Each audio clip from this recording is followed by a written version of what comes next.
All right, let's dive right into this explainer. Today, we're completely demystifying the math behind business survival, and then we're going to apply it directly to a real-world scenario. Whether you're studying accounting, managing a retail store, or launching a startup, the principles we're covering today are the absolute bedrock of financial decision-making. We're taking the theory right off the page and putting it into practice. We're kicking things off with literally the ultimate question every entrepreneur faces. Just how many units do you actually have to move out the door before the lights get turned off? It sounds like a super simple concept, but the mechanics behind answering this question require a firm grasp of how different costs behave as your sales volume changes. Here's our roadmap for this explainer. 1. Surviving the break-even point. 2. Calculating contribution margins. 3. Finding big shots break-even. 4. Hallstead case cost behaviors. 5. Testing new business scenarios. And finally, 6. Making your final recommendation. Let's get into it. Section 1. Surviving the break-even point, the baseline for business. Look, before we can even think about raking in a profit, we've got to talk about simply surviving. The crucial thing to remember here is that the break-even point isn't about getting rich. No, it's the mathematical starting line where your business basically just stops bleeding cash. At this precise point, your total sales exactly match your total costs. You make zero profit, but, and this is a big but, you suffer zero operating loss. It's the absolute baseline target every business absolutely has to hit. Moving on to Section 2, calculating contribution margins. This is the engine of profitability. So, how do we actually get to that break-even point? Well, think of it this way. Every time you sell an item, you first have to pay for the variable costs required just to make or sell that specific item, right? Whatever cash is left over after that, that's your contribution margin. It acts like a giant bucket used to scoop out and pay down your fixed costs. And the best part? Once those fixed costs are fully paid off, every single dollar of that contribution margin goes straight to your bottom line as pure profit. This idea really comes to life in exercise 12.23. We're looking at Big Shot Corporation, and they tell us their contribution margin ratio is 20%.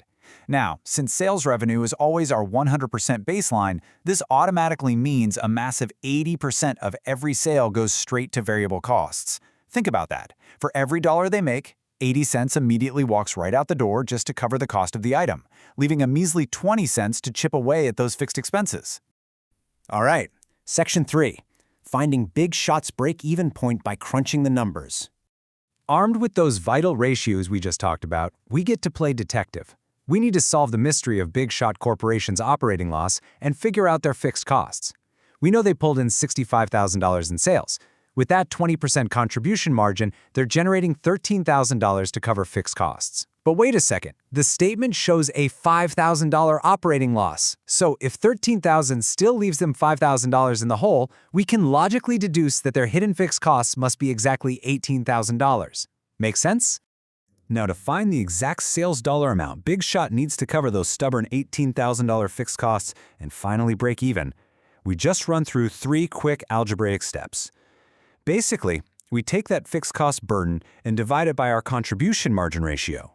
Following that formula, $18,000 divided by 0.2 reveals that Big Shot needs to hit exactly $90,000 in sales just to break even. And we can totally verify this. 80% of $90,000 is $72,000 in variable costs. That leaves an $18,000 contribution margin, which perfectly wipes out the $18,000 in fixed costs.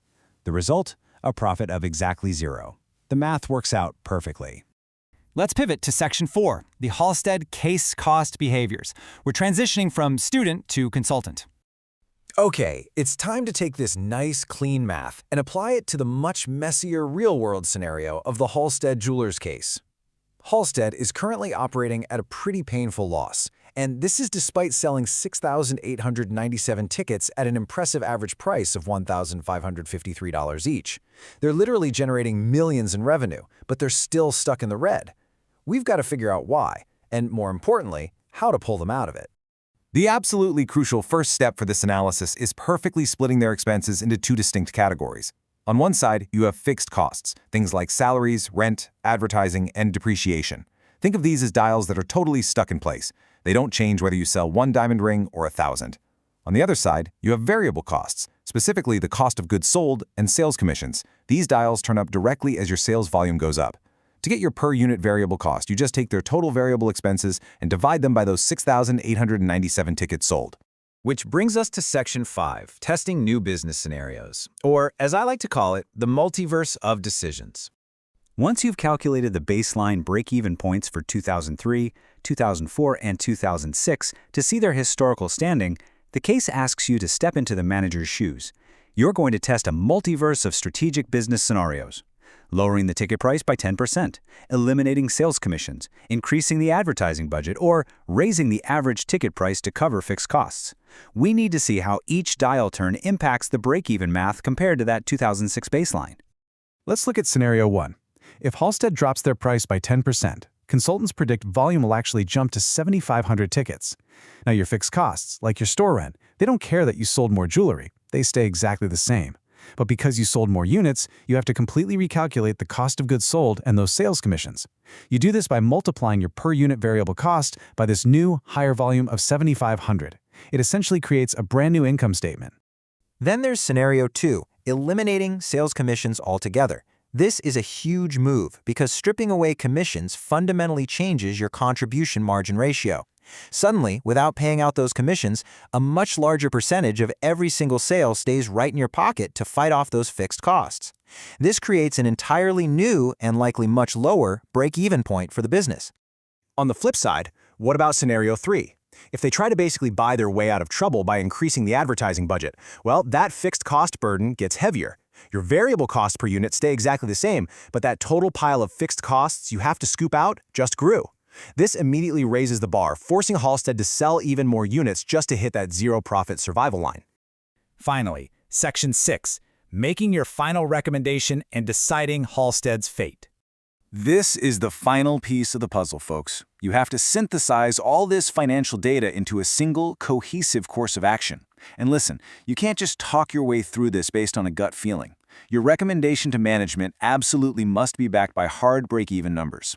You need to show them the exact mathematical comparison between the struggling 2006 baseline and the new financial reality created by whichever scenario you choose. So, armed with the mechanics of the contribution margin and a crystal clear view of fixed versus variable costs, I leave you with this question. Which dials will you turn to pull Hallstead Jewelers out of the red and back into survival mode? Run the math, trust the numbers, and see which scenario truly saves the business. Good luck.